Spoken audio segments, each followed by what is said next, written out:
चांगलं आहे. तर उपमुख्यमंत्री एकनाथ शिंदेंनी साहेब असा उद्धव ठाकरेंचा उल्लेख केला. तर आपल्या 20 मिनिटांच्या भाषणामध्ये मुख्यमंत्र्यांनी उद्धव ठाकरेंचा मित्र म्हणून उल्लेख केला. पण त्यातही ते कसे संयमी आहेत, फोटोग्राफर आहेत, कला क्षेत्राकडे कसा ठाकरेंचा जास्त कल आहे यावरच जास्त काळ भाषण चाललं. उद्योजींसोबतचा प्रवास हा आमचा अनेक वर्षाचा राहिलेला आहे.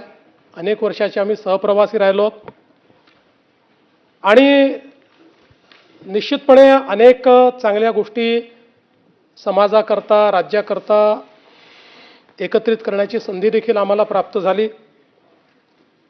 आणि मला असं वाटतं की एकूणच खरं तर उद्धवजींचा जो काही स्वभाव आहे, त्यांचं जे व्यक्तिमत्व आहे, यामध्ये राजकारण थोडं कमी आहे. म्हणजे मुळात मला असं वाटतं की त्यांचा स्वभाव राजकारणी नाही आणि त्यामुळेच अनेक वेळा ते जे काही निर्णय घेतात त्या निर्णयांमुळे ठीक आहे, म्हणजे परिस्थिती वेगवेगळ्या पद्धतीची उद्भवते. पण हा एक गुण मला असं वाटतं की जो हिंदू हृदय सम्राट बाळासाहेब ठाकरेंचा देखील होता, की एकदा ठरवलं की निर्णय घेऊन टाकायचा, तशा पद्धतीचा स्वभाव हा उद्धवजींचा आहे. राजकारणामध्ये आल्यानंतर देखील ते पक्षप्रमुख झाले. पक्षप्रमुख म्हणून जी काही त्या ठिकाणी संकट आली, संघर्ष होता, बराच काळ आम्ही सोबत त्या संकटातनं आणि संघर्षातनं पुढे गेलो. अर्थात माझा आणि त्यांचे अधिक जवळीक ही 2010 नंतर आली आणि 14 नंतर अधिक आली.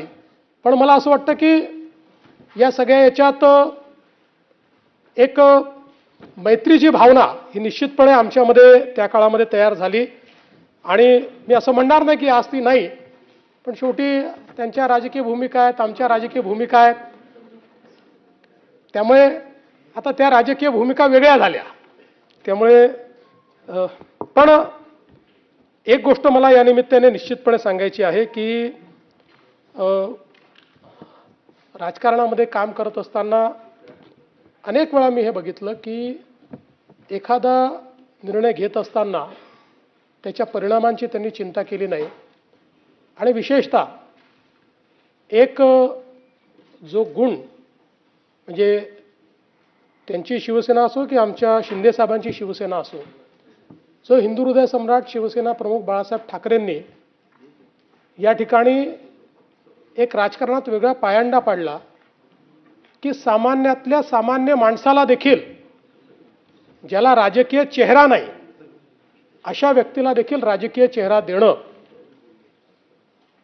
आणि त्यातनं राजकीय नेतृत्व उभं करणं, मला असं वाटतं की हा जो गुण आहे हा निश्चितपणे शिकण्यासारखा आहे. एक गोष्ट आहे की पु ल देशपांडेंना कोट्याधीश म्हणतात, पण पुलंनंतर जर कोट्याधीश ही उपाधी कोणाला द्यायची असेल तर ती मी उद्धवजींनाच देईल.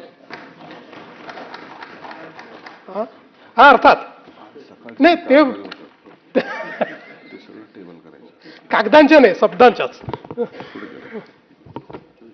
आणि मला असं वाटतं की त्यांच्या बोलण्यामध्ये अनेक वेळा आपण पाहतो की मिश्किलपणा असतो, अनेक वेळा सहजतेनं, म्हणजे त्यांची जी काही भाषणाची पद्धत देखील आहे ही देखील अतिशय सहजतेनं बोलण्याची किंवा एखाद्या संवादाची अशा पद्धतीनं ते या ठिकाणी सातत्याने बोलताना आपल्याला दिसतात. अनेक वेळा ते भिडताना दिसतात, खूप जोरदार अटॅक करताना दिसतात, जोरदार प्रतिवाद करताना दिसतात, पण त्याचा मूळ स्वभाव तो नाही आहे. आणि याबरोबरच झिरो आवरमध्ये एक छोटासा ब्रेक घेणार आहोत. ब्रेकनंतर